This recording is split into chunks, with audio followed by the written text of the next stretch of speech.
Okay, well, welcome to the Recording has started. May 5th meeting of the Sacramento Local Agency Formation Commission. Banging the gavel here to start it. Will the clerk please call the roll? Yes. Commissioner Jones? Here. Budge? Desmond? Here. Frost? Here. Commissioner Liebig? Here. And Commissioner Lowley? Here. Okay, we have a quorum. Thank you. Great, thank you. Commissioner Jones, will you please lead us in the Pledge of Allegiance? My pleasure. All rise. I pledge allegiance To the flag of the of the United States of America and to the republic for which it stands, one nation, under God, indivisible, with liberty and justice for all. Great, thank you very much. Thank you, Commissioner Budge. This meeting of the Local Agency Formation Commission is cablecast live on Metro Cable 14, the Local Government Affairs channel, on Comcast Consolidated Communications, and AT&T Uverse. This meeting is closed captioned and live streamed at metro14live.saccounty.net. Today's meeting will be repeated Sunday, May 9th at 2 p.m. on Channel 14. This meeting can also be viewed on Metro Cable 14's YouTube channel. I think if people can put themselves on mute if they're not speaking, I think that'll avoid some of the feedback that if that's what I'm hearing. So just, if the clerk, would you read the announcement regarding COVID, please? Yes. In compliance with directives of the county, state, and Centers for Disease Control and Prevention, CDC, this meeting is live streamed and closed to in-person public participation. Temporary procedures are subject to change pursuant to guidelines related to social distancing and minimizing person-to-person contact. To make a verbal comment at today's meeting, dial area code 916-875-2500. Again, 916-875-2500. And follow the prompts to be placed in the queue for a specific agenda item or off agenda matter. When the chair opens public comment for a specific agenda item or off agenda matter, callers will be transferred from the queue into the meeting to make a verbal comment. Written comments are always welcome and accepted. You may send email comment to boardclerk@saccounty.net, and your comment will be routed to the board and filed in the record. Thank you. Thank you. Public comment, do we have anyone who would like to address the commission? Or anybody in the queue? We do not have any public comment. Okay, great, thank you. Will the clerk please read the first item? The first item is items 1 through 3, the consent calendar. All right. Mr. Chair, this is Commissioner Jones. I move consent items. Okay. Second. We'll give Frost the second. Commissioner Frost, thank you. I don't think it was me. I'm sorry, Chair. Okay. I'm not sure who it was, but I will be happy to second it. I just want to respect. Was that Commissioner Desmond? I seconded it, yeah. Okay, all right. So who do we have, Desmond? We're going to Zoom wrestle for it. Yeah. But it wasn't me, truthfully. All right. Okay. Well, I guess what I heard was Commissioner Jones and made the motion, and Commissioner Desmond seconded it. So all those in favor of the consent agenda? We have to do a roll call. Will the clerk please call the roll? Okay, thank you. Commissioner Little? Aye. Jones? Aye. Budge?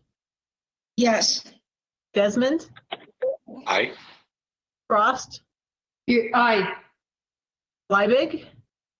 Aye. Lowley? Aye. Thank you. All in favor? Motion passed. Okay, will the clerk please read the next item? Item Excuse me, excuse me. number 4, the Excuse Sacramento me. Reclamation District Hold on. 551 Excuse me. annexation of Reclamation District 7. Diane, Yes. one moment, please. Chair Little, Don Lockhart, Executive Officer. I just want to make a comment for the benefit of the commission and the public on the agenda. Mhm. The item 7, closed session, is not necessary, is not needed this evening, so we will not be adjourning to closed session. That information, there will be information shared at the end of the agenda with the commission. Just wanted to clarify in case anyone was wanting to tune in for that information. Thank you. Okay. Thank you. Diane, go ahead, please. Okay, so we have back to item number 4, the Reclamation District 551 annexation of Reclamation District 755. Don? Yes. Yes, good evening, Chair and members of the commission. Today you have before you an example of neighbors working together.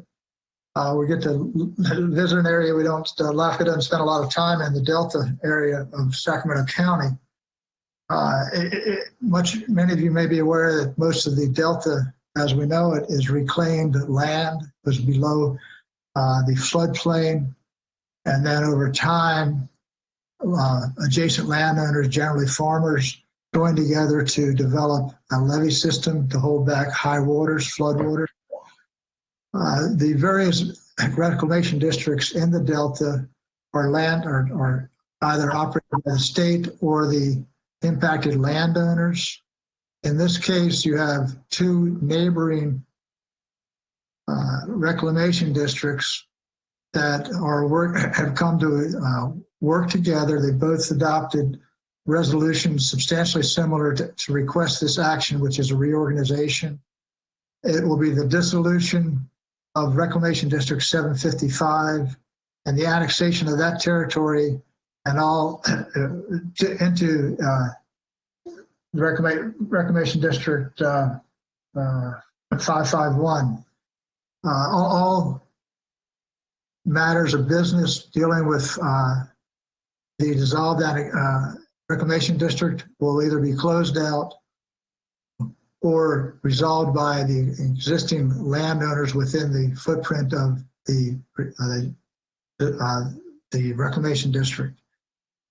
All responsibilities for service maintenance, any assessments to be conveyed or to be imposed by the Board of Trustees of the newly reconfigured Reclamation District will then be exercised as oversight for the levies. One clear point to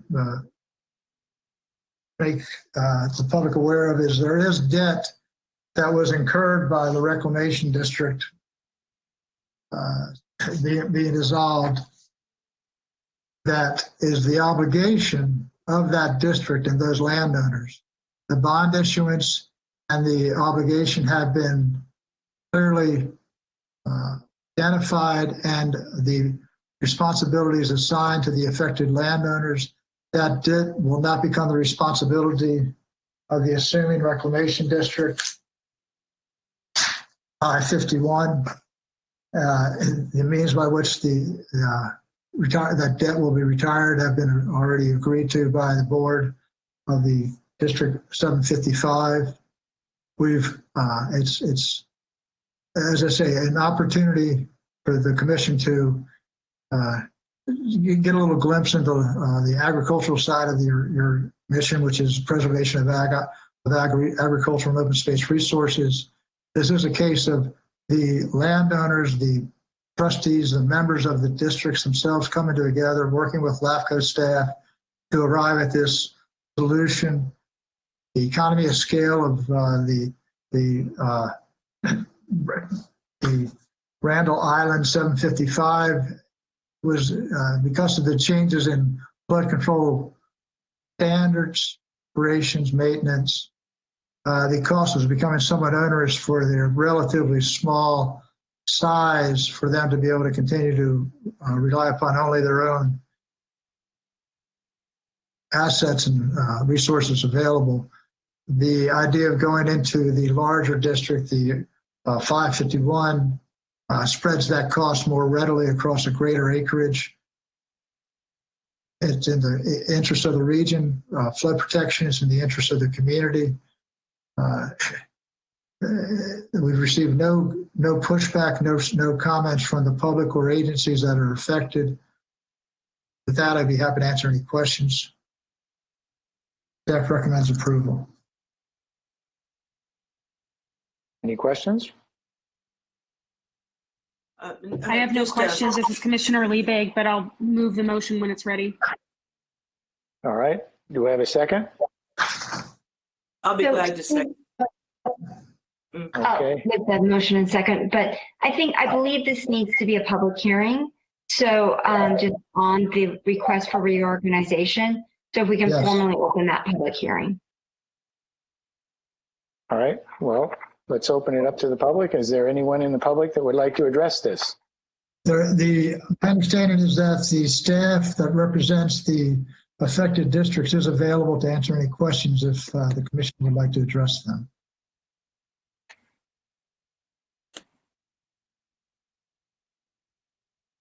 Almost I think have a general. All right. Commissioner Jones? Thank you. General question in terms of the that sharing of debt, and it's perhaps I did look through the packet, but is there a date for potential retiring of that debt? And that would be a question for a representative from Reclamation District. Alma, are you available to, are the representatives for the item online? Yes. Tina Anderson, and I see Tina Anderson, and I see Gilbert Cosio. I'm sorry. Perhaps, Tina, are you able to address that question? I am, yes, this is Tina Anderson. I do not know the exact date of the retirement of debt, but they did agree to do that before the districts merge. We can get back to you on the date, but I'm not sure the exact date of that. Well, I'm just curious if we're talking, perhaps Mr. Cosio knows, is it like 5 years or 25 years? No, it'll be much sooner. They just haven't sat down and actually did it. The landowners are pretty common between the two reclamation districts. And it's just a matter of going to the individual landowners on 755 and having them close out the debt. It shouldn't be a problem. And it'll be soon. It'll be as soon as we can after formation of the new district. Thank you. I did want to point out for the benefit of the commission and the public, staff has proposed a condition of approval to the project that debt does remain the responsibility of Reclamation District 755 in those lands. That will be in the condition of approval. If you'd like, I can work with the representatives of the district to work towards a time frame to put in there as well. That's the pleasure of the commission. This is Council Gillick. The resolution by the agencies indicates that debt repayment will be done within a 5-year period. So the agency resolution represented that roughly $250,000 would be resolved within a 5-year period. Okay, thank you. Are there any other questions?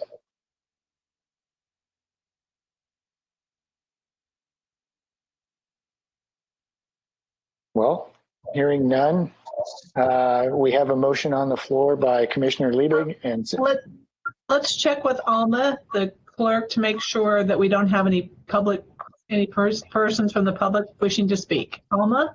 You do not have any public commenters in the queue.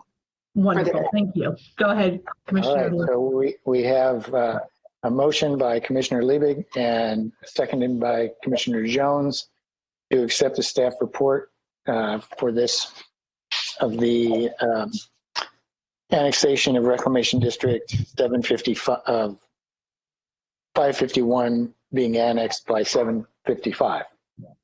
And will the clerk please call the roll? Yes. Commissioner Jones? Aye. Budge? Yes. Desmond? Aye. Frost, Aye. Liebig, Aye. Lowly, Aye. and Little. Aye. Thank you. All in favor, motion passed. Okay. Well, let's see. Will the clerk please read the next item? The next item is item number 5, the Delta Fire Protection District and River Delta Fire Protection District boundary adjustment. Again, this item, for an area the commission rarely visits, you're here again. This is 2 neighboring districts within the Delta area, southern toe of Sacramento. Again, these are 2 districts in the same business. They're in the life safety fire business. They share a common boundary. They have worked together to try to enhance their capacities to complement one another's services without unduly burdening one another. The land swap was made necessary some time ago when the state ran Highway 12 east-west through the south part of Sacramento County. It divided existing boundaries, it divided existing districts, such that the parcels within River Delta were separated from the balance of the district. Parcels within Delta Fire District were also separated from the balance of their district. As a result of, and to eliminate some confusion as far as dispatching in the event of a necessary call, this was arrived at again after consultation with your staff and then there was discussion amongst the board of directors of the respective districts. They both adopted substantially similar resolutions to request this action, which is a detachment of parcels as corrected with the errata sheet provided this afternoon. 2 parcels will be leaving River Delta Fire District and detaching and annexing to Delta Fire Protection District. 1 parcel will detach from Delta Fire, go to River Delta Fire District. We've received no comments of concern from any affected agencies or members of the public. The operational standards, there is one question about River Delta does have ratepayer approved special assessment that is tied to the land. There is a condition proposed. We've worked with the county assessor's office to to craft the language that the existing assessments will not be carried forward to the annexing district in the case of Delta Fire District. They will be retired, and then the parcel that is annexing into River Delta that is not presently paying the assessment, that they will work with, the district will work with the assessor to apply the necessary assessments going forward. That's the only point that's a little bit unusual about this. Otherwise, it's a boundary cleanup, essentially, a little bit of housekeeping. Both districts, as I say, are initiated this going forward. With that, I'm happy to answer any questions. Mr. Chair, I have a question. Go ahead, please. Don, you bring up an interesting point that I didn't think about when I read the staff report this afternoon. Because the parcels going into one district will be taxed. Is this a Prop 218 activity? Do they need to Do they need to vote in order to be taxed? I would rather defer to council. My understanding is the Attorney General gave an opinion some time ago that because an annexation and a reorganization is subject to a protest proceeding, so that exercise, that satisfies the Prop 218 requirement to vote. Any fees or taxes in place of the imposed by the annexing entity are part of the question of whether or not you support the annexation. If you do not support it, you vote against that. You vote against the tax. Yes. Well, that makes sense. I'm sorry, go ahead. Well, I'm sorry, I was just going to agree with the executive officer. There's established California statutes as well as case law regarding LAFCo's authority, and LAFCo has the authority to change boundaries, and any property tax, sales tax, or assessments flow based upon the LAFCo orders. Okay. So the public hearing just takes the place of that, basically. Correct. This LAFCO proceeding has the, of course, the effect of that, of deciding taxes. Right. Is there any additional questions? Anyone from the public? No. Well, like Diane said, you do need to open and close a public hearing.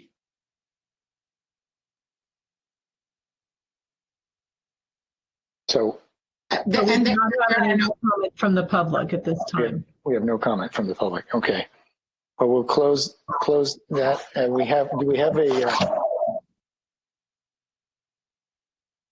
we have a motion on the floor? This is Commissioner Liebig. I'll move the staff recommendation. Okay. A second? Second, Commissioner Jones. If I could clarify, the staff recommendation is being moved as the errata corrects the. Correct. Yes. Yes. Okay. With that correction. I'm sorry, who was the second? I believe it was Jones. Jones, okay. All right, well, we have a motion by Commissioner Liebig and a second by Commissioner Jones to accept the staff report with the errata that came through this afternoon on the parcel numbers. All those, let's see, will the clerk please call the roll? Yes. Commissioner Jones? Aye. Budge? Yes. Desmond? Aye. Frost? Aye. Liebig? Aye. Lowly? Aye. Wonderful, thank you. All in favor, motion passed. Thank you. Will you please, the clerk please call the next item? The next item is item number 6, landowner initiated request for the Airport South Industrial Project, request for commission authorization for LAFCo to negotiate and execute an MOU with the City of Sacramento as co-lead agencies to process the proposed Airport South Environmental Impact Report consistent with the California Environmental Quality Act. Mr. Chair, Yes. I have received a contribution from the interested parties within the past 12 months, so I'm going to have to recuse myself on this item, and I will rejoin the meeting for the executive officer's report after this item. Thank you. Okay, thanks. Thank you. All right. So, Mr. Lockhart. Yeah, thank you. Thank you, Chair Little. The item before the commission this evening is somewhat unique in that there has been no application filed with either your commission or the City of Sacramento. Rather, the proponents of this proposal have requested this discussion this evening to allow your staff to sit down with City of Sacramento staff to discuss business points, parameters of how to proceed if the direction of the commission is to do so, to develop a memorandum of understanding. It would be a two-part memorandum of understanding, MOU for short. The two parties would be your commission and the City of Sacramento. Your staff report on pages 2 and 3 has 10 business points that staff recommends for consideration and application to any negotiations going forward if it's the pleasure of the commission. What we're talking about here is an area roughly, give or take, 420, 450 acres. It's north of the City of Sacramento. as I-5 goes north and then bends to cross the Sacramento River, it runs east-south, and this area is south of I-5. Directly across I-5 from the existing long-approved Sacramento County Metropolitan or Metro Air Park industrial area. The use presently is agricultural irrigation. The proposed discussed uses that have not been shared or reviewed by your staff indicate it would be predominantly an industrial use. Again, the idea this evening for your commission's consideration is, should the commission agree to share the role of lead agency for CEQA review on this process, on this application? The co-lead would be defined more clearly, those roles. Your commission is, by statute, the first one in time to act as such in consideration and action of the sphere of influence amendment proposal. So that puts the hat of lead agency squarely on the commission. The city of Sacramento would be the responsible agency in that process. And then in the event your commission were to act upon the sphere of influence to approve it, a project would be initiated with City of Sacramento. They would have to begin an environmental review themselves. By statute, they would then be the lead agency for CEQA in light of the requirement that the city pre-zones any land prior to making an application for annexation. The action of pre-zoning puts the role of lead agency back to the land use authority, which in this case is the City of Sacramento.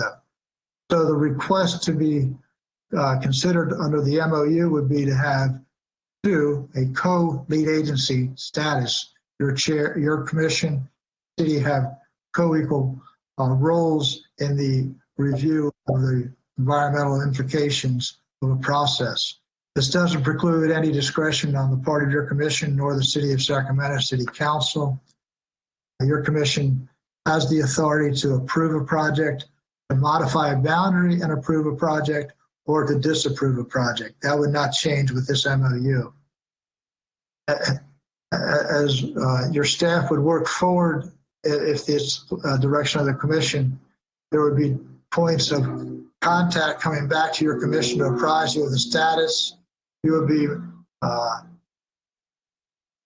made aware of the contents as they're being formulated. You would be the final MOU would be presented to the commission prior to signature. One of the points is that the City of Sacramento, their adoption of the MOU would come either before your commission action to do so, if you so choose, or concurrent with any such commission action. To be very clear, there's some folks, it's understandable. When you're dealing with LAFCo, a lot of folks, the only word they're really familiar with is annexation. So if they see a project before the commission, they sometimes make a leap of assumption that there is, this is an annexation, there's a somewhat imminent action going to occur. This is not short-circuiting any of the processes. It's not taking a shortcut of any analysis.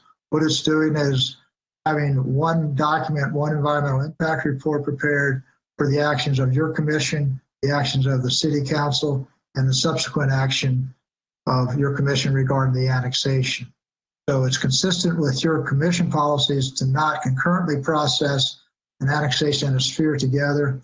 It is a little bit out of the ordinary to go with a co-lead agency role. It has been vetted before by the pleasure of your commission, recently with another project in this general area called Greenbrier, which annexed to the City of Sacramento. More recently, the City of Elk Grove applied the model for their sphere of influence that is on the east side of Highway 99. That was approved a couple of years ago by your commission. They have, since your commission action on the sphere for the City of Elk Grove, they have taken the punch list that was developed by your commission to mitigation measures and terms and conditions.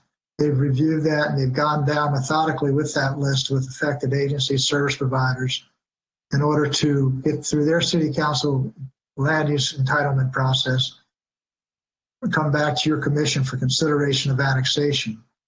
They understand that in that case, and this will be the same case going forward with this proposal, if those conditions are not satisfied that are imposed at the sphere stage by your commission, then the project is not ripe for consideration for annexation by your commission. We do have representatives of the landowners available to discuss this with you. We have a letter. We also have representatives from the city of Sacramento for any questions you may have. The city has provided a letter of willingness, no objection, I should say, to discuss entering into an MOU. They've made no business points. They have no application to speak to as well. The county of Sacramento has not, because they have nothing to react to, they've reserved comment until a time more appropriate into the future. With that, I'd be happy to answer any questions. And again, we do have folks from the landowners group that are happy to discuss the matter with your commission as well. Do we have any questions? This is Commissioner Liebig. I don't have any questions, but I just want to offer my support to this effort. I really believe that streamlining the EIR process will make things more efficient for everyone. And additionally, I just want to make the point on record that I want to ensure that with our staff transition, approaching here upon Lockhart's retirement, I just want to make sure that this is a process that is well documented and that doesn't get lost in the shuffle at all, because it is unique, it is something different, and it involves not only our commission staff, but also city staff as well. So I just want to make sure it's something that we, definitely flag and make sure that there's no, hiccups as we move through a staff transition and taking extra care, because this is something a little bit out of the norm. But definitely in full support of this and willing to make the motion after comments are given. Okay, thank you. Good points. Commissioner Frost. Thank you, Chair Bill.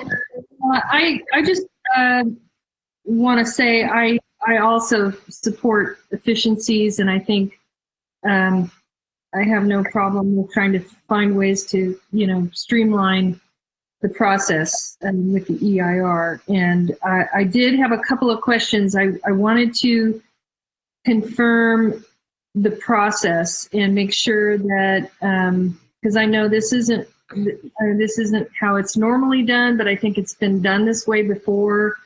There are, I have concerns about the process. I wanted to ask you if you could, maybe explain the process, how this is going to go. This is not a simultaneous sphere of influence annexation. This isn't going to bypass anything. There will be the normal process. I guess what I'm hoping is that Dawn, you can, reiterate the process to ensure that LAFCo is, basically, going to drive the process, and that the county is going to have that opportunity to not be rushed, but to have those, checks and balances to make sure some of the costs are covered. The reason I bring this up, there's a lot that's happened with Metro Air Park. Over time, there's been a lot of investment. The county's invested a lot into the infrastructure and the freeway interchange, and there'll need to be, we all know this is a long process to annexation, but the county will need, not just the county, but I'm pretty sure Metro Fire has, a plan out there, and that Metro Air Park and Greenbrier have invested into those plans. There's a history with Greenbrier whereby, there are some who would say, there was a process that wasn't necessarily, equitable as far as who, I think what I'm trying to say is I want to make sure that the county is going to have that there's no rushed process that's happening here. I'd like you to describe the process, you know, how we normally do it, how this changes it, and how LAFCo will manage this. I know you just described it, but in particular, the county is interested in knowing that, you know, on that side of town, we'll have that chance to have that conversation around the freeway, the auxiliary lanes, the infrastructure investment that we've made to make it equitable, you know, for annexation. I kind of feel like the applicant, you know, they have a right to apply for this. I want to help them if I can, and the city of Sacramento if that's what they want to do. But I also want to make sure that, you know, that the county feels that they were treated equitably. So I'm hoping you can make sure you can speak to that for me at this time. Certainly. I appreciate the opportunity. But to take a step back, again, we're talking about a very early step that is procedural into a fairly extensive journey of process here. So to begin, these are in the terms and conditions, excuse me, the terms of negotiation that are suggested. First, let's get an application. And that application, by process, any applications that your commission receives are routed for affected agency review and comment. That's at the outset before any environmental documentation is decided upon, before any scoping occurs. We first and foremost, we check with the city, in this case, because they would be the annexing agency. If they're supportive, we would proceed. If they're not supportive, the process would cease, pending their approval, their support. So with the application and necessary fees to get moving, we would route that would go out to affected agencies, in this case, Sacramento County. One of the unique things about this area is it is north of the city of Sacramento in the Natomas area. It is west of Highway 99. It is an unserved area. The other districts, parks, recreation districts from Rio Linda, their sphere of influence stops at Highway 99, which is a fair ways removed from this area. Metro Fire has no facilities, has no service responsibilities, has no existing relationship in this area. As a courtesy, we would include both of those districts in our routing, give them a heads up and get any kind of concerns they may have early in the process as possible. So step one would be action this evening to go forward. Step two would be applicant to develop application. Get that to LAFCo. They may want to concurrently submit that to the city of Sacramento. That's not a LAFCo issue. In the event that the commission deems this an appropriate path, we would work to get the MOU hammered out. We would then agencies jointly, the commission and the city of Sacramento would develop the preliminary scope, do an initial study if necessary. In this area, as mentioned in the staff report, it's highly expected that it would be an environmental impact report that would be necessary because of the nature of the lay of the land out here with a lot of external issues. So that environmental document would be scoped.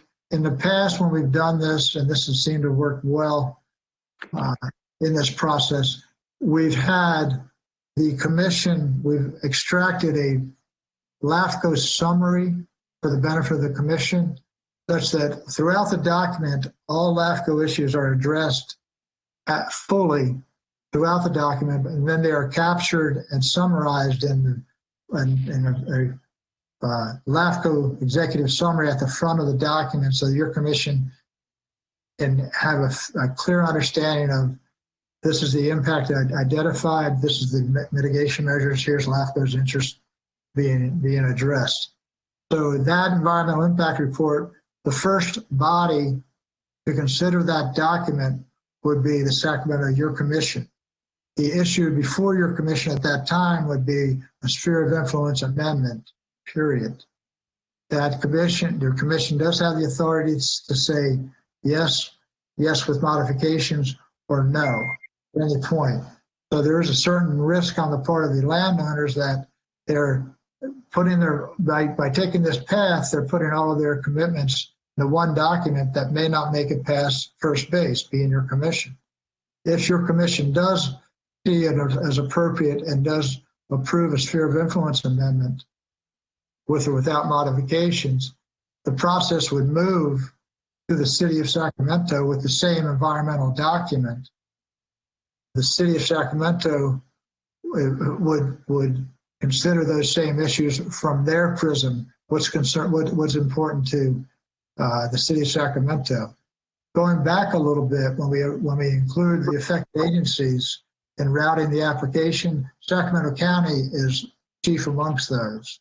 We route that through the county executive's office. They have a very well coordinated process that distributes it throughout their service providers, from the sheriff to the right on through. We receive their comments back. They can comment both on the project, concerns they may have, such as what's been brought up as far as any kind of public resources and any kind of public investments. Those are comments that may be more appropriate to be considered by your commission, more so than under a LAFCo document, but they would also be part of the record for LAFCo consideration under CEQA as necessary. So in the event that that document and your commission does take action on a sphere of influence in the affirmative, the proposal would go to the city of Sacramento for their litany of entitlements. I'm not clear with that, with no application. I'm not clear what they are. They could include, they would have to include pre-zoning as mentioned earlier by statute. Whether they're going to do land maps or what have you, don't know, to be determined. The action by the city council, if they affirm that this is a good idea, let's approve this, that would then return to your commission with the previously mentioned punch list that your commission has developed of terms, conditions, and mitigation measures. And so it's a pretty quick assessment on the part of, have you checked these boxes? Do you have water? Do you have flood protection? Have you addressed habitat preservation right on down the line? And if that's the case, then the project that comes back to your commission should be in pretty good shape. Your commission, even at that time, still has complete discretion to approve as proposed, modify the boundary, and approve or disapprove the annexation. So you have the first say at the sphere stage and the last say at the annexation stage. And that would all be covered under one cover of the environmental impact report. That's one component. We would also, as the commission, we would be doing environmental, we would be doing economic analysis, we would do service implications.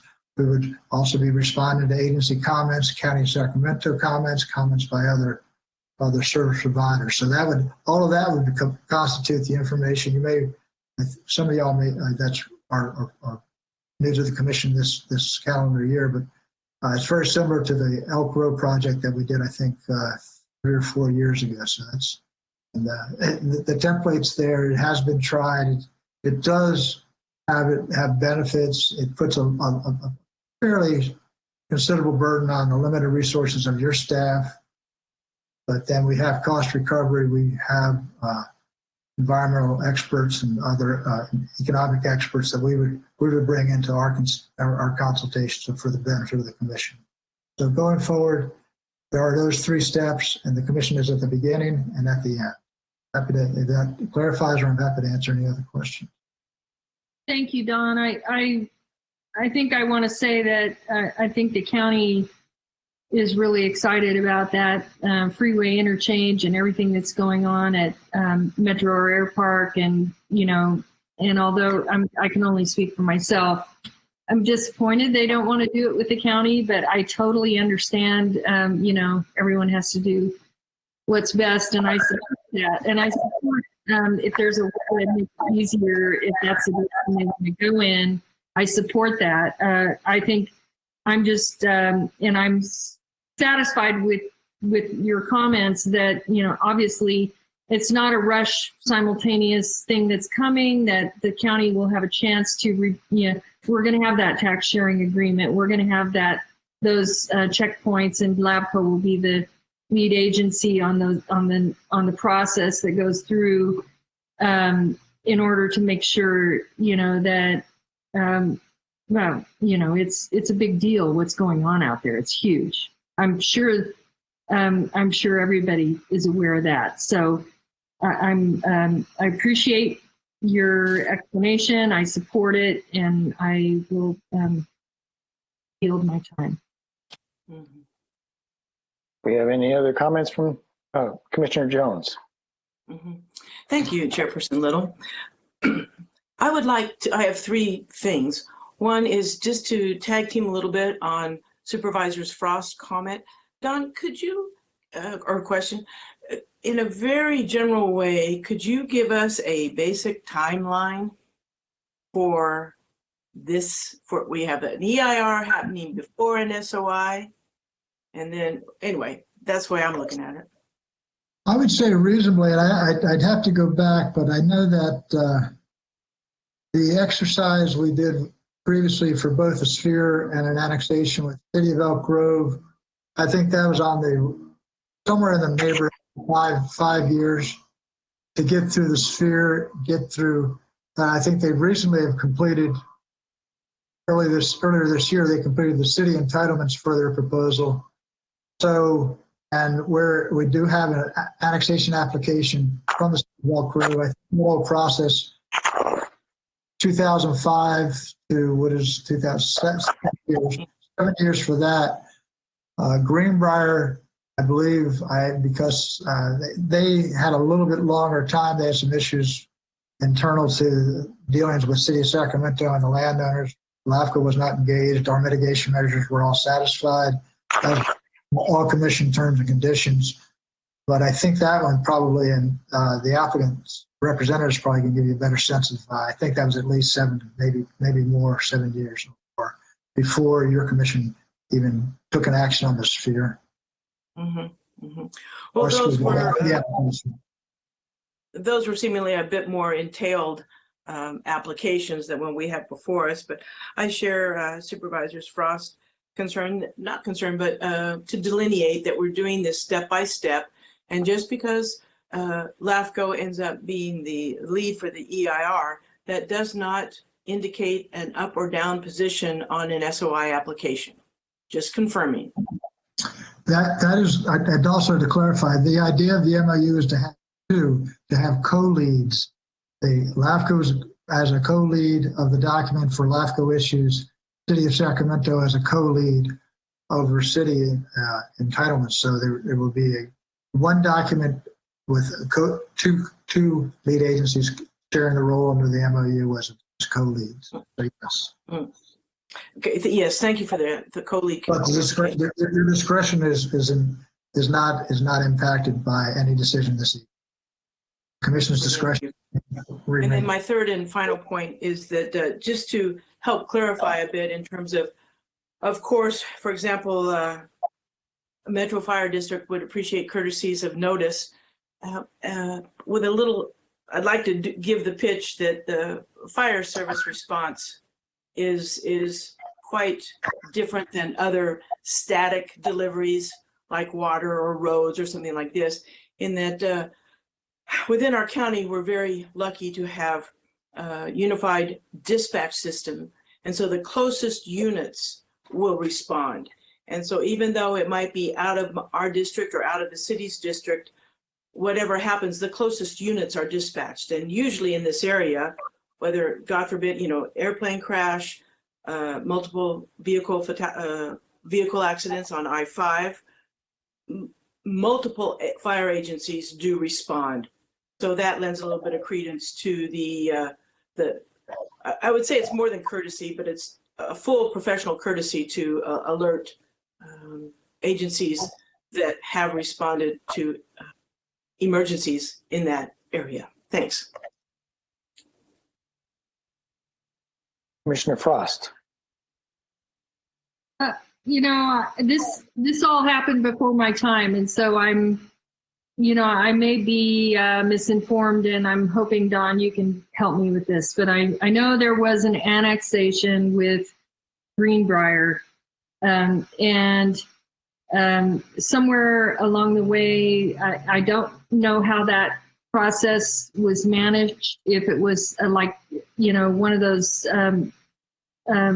streamlined processes toward annexation, but you know, it's my understanding that Greenbrier was annexed and they paid much less toward some of, you know, the infrastructure. Like they, you know, Greenbrier North Lake contributed approximately $1.5 million toward freeway improvements on I-5 and 99, when Metro Air Park contributed 80 to 90 million toward freeway improvements. And then I'm referring now to the Metro Fire Station, I guess on that side where Greenbrier contributed, I guess the total cost was 8 million.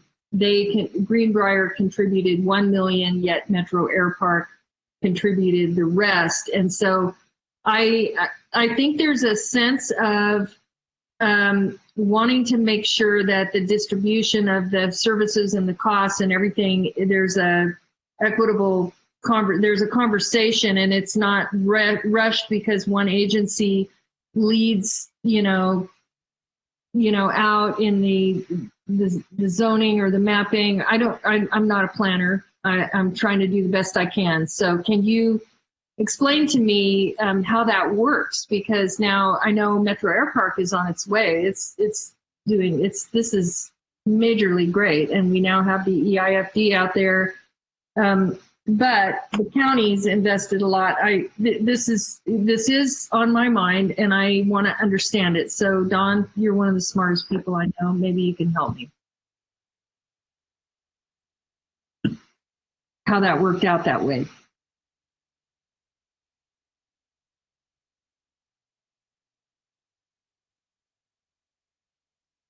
Oh, looks like he froze. We lost him. I lost him. You stumped You him. might have to. You might have to So no one is, redo. the idea, Oh, here he is. the Don, you idea- were absent there. You were frozen up, and we didn't hear anything you said. Oh, it's one of my best quotes ever. Sorry about that. Yeah. The idea behind the commission is just what Commissioner Frost was referring to. Is that the idea is to do no harm, to weigh the interest of competing parties, and to arrive at a decision. So in this case, and that's why when we receive an application, the first thing we do is we put it out to folks who may, because this is land that is going to be transferring jurisdiction, there, in this case, the county has already been providing jurisdictional oversight to this area. And so there may be some obligations that they have made regarding this. In the general plan, this is not designated for development by the county general plan nor the city at this time. But as the process goes forward, while the first response or the first step is application goes to county and other agencies. County says, well, we want these ideas to be known. These are issues of considerable importance to the county. And how are they going to be responded to by landowners, by city, by other service providers, flood control, what have you. That's all part of the process. And is not that none of that is going to be discounted by this process. None of that is going to be no participation or agencies are going to be ignored or shut out as a result of this process. That's the benefit of having your commission maintain the lead agency status as being the first in time to act in the sphere of influence. If the document does, if the proposal, I should say, does come to your commission and you feel that there are some answers that have yet to be fully fleshed out, that's the opportunity for your commission to direct the project back for further review and analysis before a decision is made. So that process remains in place. the nuts and bolts of, as all commissioners I'm sure are aware, Sacramento, the commission has no land use authority. Your decisions are based on the efficiencies of services, the preservation of ag and open space resources, the provision in when appropriate of affordable housing. You have many very much broader charges that are addressed, and that's why they are done at the sphere of influence stage. The sphere has, we generally look at a sphere of influence as having a 20-year horizon for development, and it's maybe broken into 5-year increments as things move forward through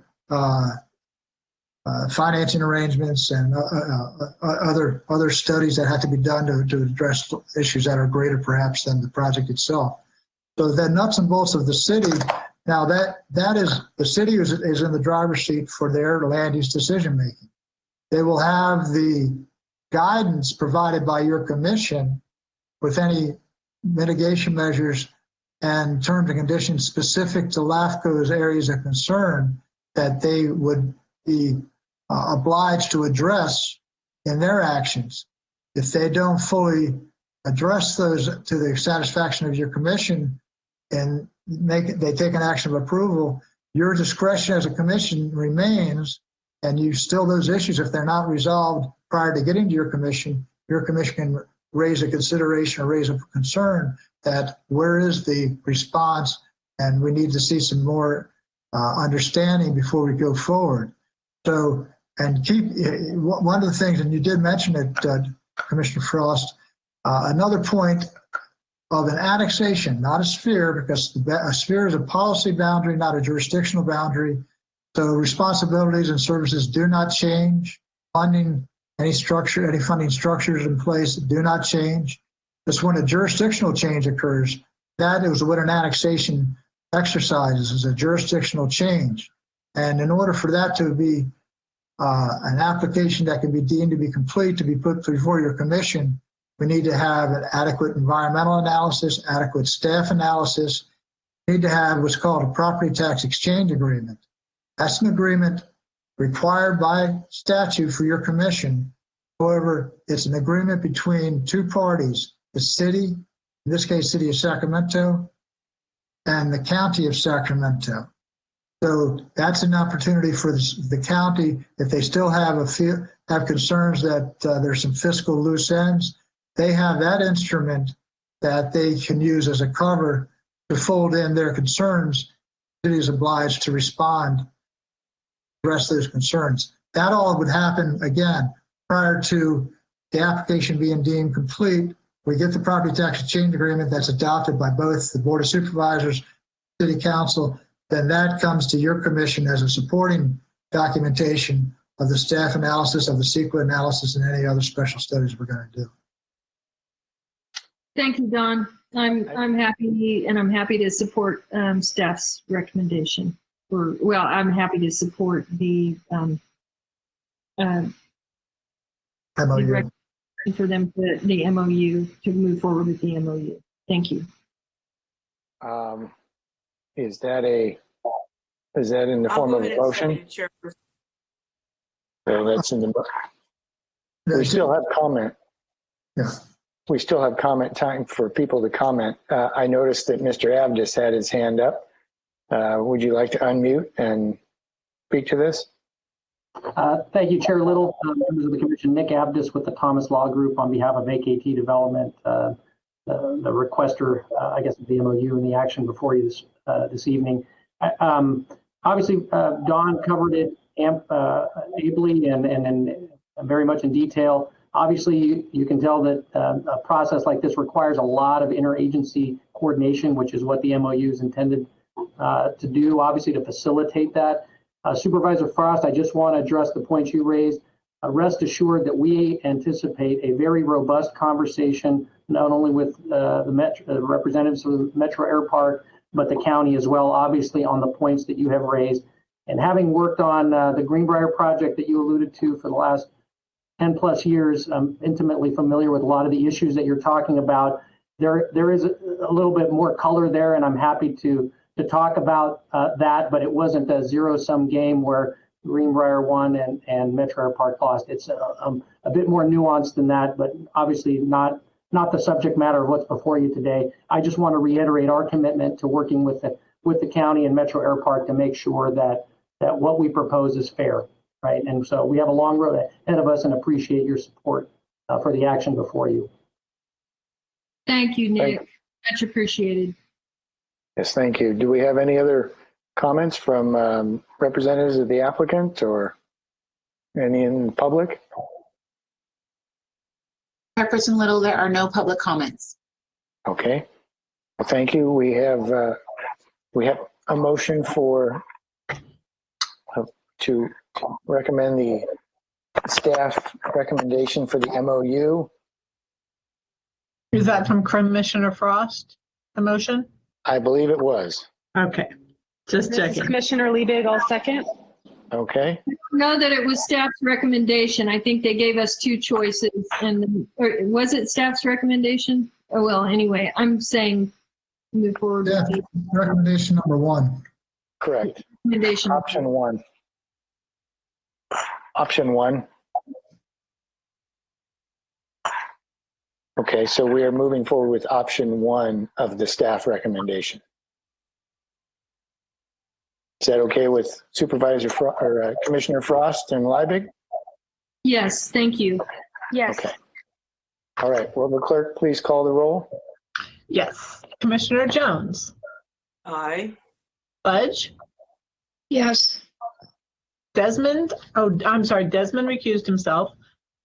Frost. Aye. Liebig. Aye.